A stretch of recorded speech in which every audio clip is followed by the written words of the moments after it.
बंदूक की गोली किससे फायर होती है? बंदूक की नली से। अगर नली में गड़बड़ी हो तो बंदूक की कारतूस ठीक से फायर नहीं हो सकता। और बेटा ये जो गायत्री मंत्र है ये 393 का कारतूस है, उसमें 393 का कारतूस होता है, सबसे ज्यादा फायर होता है। तो उनका बेटा गायत्री मंत्र 393 का कारतूस है, लेकिन अगर नली नहीं सही होगी तो गड़बड़ फायर कर देगा, हो सकता है कि बंदूक ही फट जाए। तो उन्होंने कहा कि ये जो मंत्र जप की नली कौन सी है? मंत्र जप किस नली से फायर होता है? बोलो। आपकी जीभ से। आपकी जीभ से मंत्र फायर होता है। आपने सुना था कि ऋषि लोग मंत्र पढ़ के मार देते थे, हो जाता है, हम जरा मारे एक चींटी नहीं मरेगी, है ना। तो उन्होंने कहा बेटा ये मंत्र जो है इसकी नली है ये जीभ, और ये नली को तुम ठीक कर लेगा। बेटा हमने ठीक किया, हमने ठीक किया।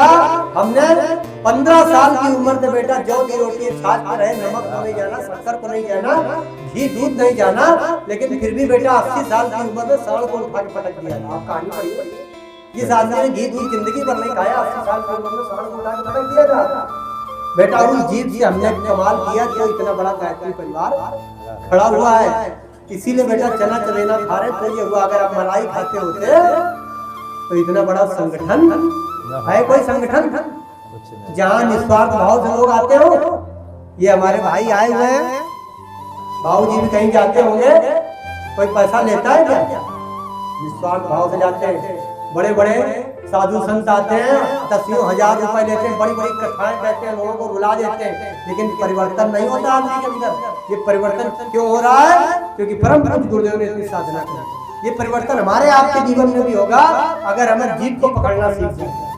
अब सामग्री वो रख रहा है, बता एक आदमी रहा है, दूसरा आदमी भी उसमें, तीसरा आदमी का भी उसमें ध्यान है, चौथे का भी ध्यान है। ये ध्यान बटा हुआ जो यज्ञ से ऊर्जा आ रही है सहस्त्रार चक्र से, वो हमको नहीं मिली। तो थोड़ा सा ध्यान को एकाग्र करें। यहाँ पर मंत्र पढ़ा जा रहा है, रक्षा विधान देव शक्तियां स्थापित हो, यज्ञ की रक्षा करें, हमको वो दिव्य ऊर्जा प्राप्त हो। एक भाई खड़े हो जाए, छोटा कुंड होता है तो खड़े होने की भी जरूरत नहीं होती है।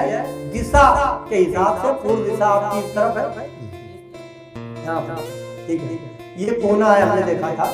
तो इस प्रकार से पूर्व दिशा से 45 डिग्री में अंश में मंत्र के साथ, आपको पता ही होगा, दिशा के साथ अक्षत छोड़ते रहेंगे और भावना करेंगे कि यहाँ पर देव शक्तियों की स्थापना हो रही है। भाव से जुड़ेंगे, खड़े हो जाए और अक्षत के साथ बाएं हाथ में ले ले, दाहिने हाथ से छोड़ते रहेंगे।